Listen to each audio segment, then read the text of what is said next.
आते हैं। सरकार के जरिए वोडाफोन आइडिया को एजीआर में जल्द राहत देने की अटकलों के बीच इस हफ्ते शेयरों की कीमत में शानदार तेजी देखने को मिली।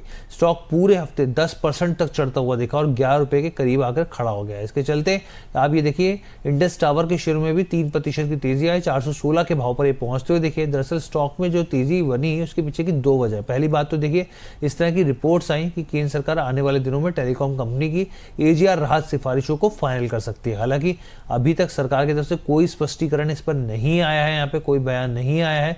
लेकिन दूसरी बात क्या है, यहाँ पे दूसरी बात क्यों इतना बल मिला इस खबर को, यहाँ पर स्टॉक क्यों भागता दिखा।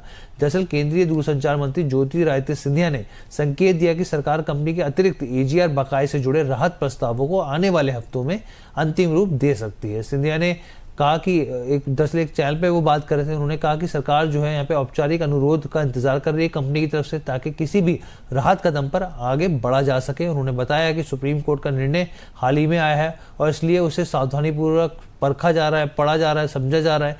और यहाँ पे सिंधिया के मुताबिक देखें तो मंत्रालय ये देख रहा है कि कोर्ट के जरिए निर्धारित कानूनी सीमाएं क्या हैं। उन्होंने कहा कि निर्णय का जो मूल्यांकन है वो ज़रूरी है और ऐसे में क्या किया जा सकता है, किस तरीके से किया जा सकता है, क्या नहीं किया जा सकता, उसके ऊपर हम लोग डिस्कस करेंगे यहाँ पर।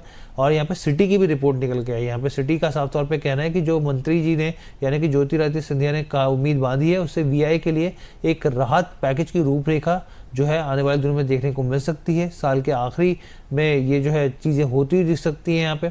और ब्रोकरेज फर्म का ये भी कहना है कि सरकारी बकाये को छोड़कर वोडाफोन आइडिया का जो लेवरेज है, जो कर्ज है, वो कम है।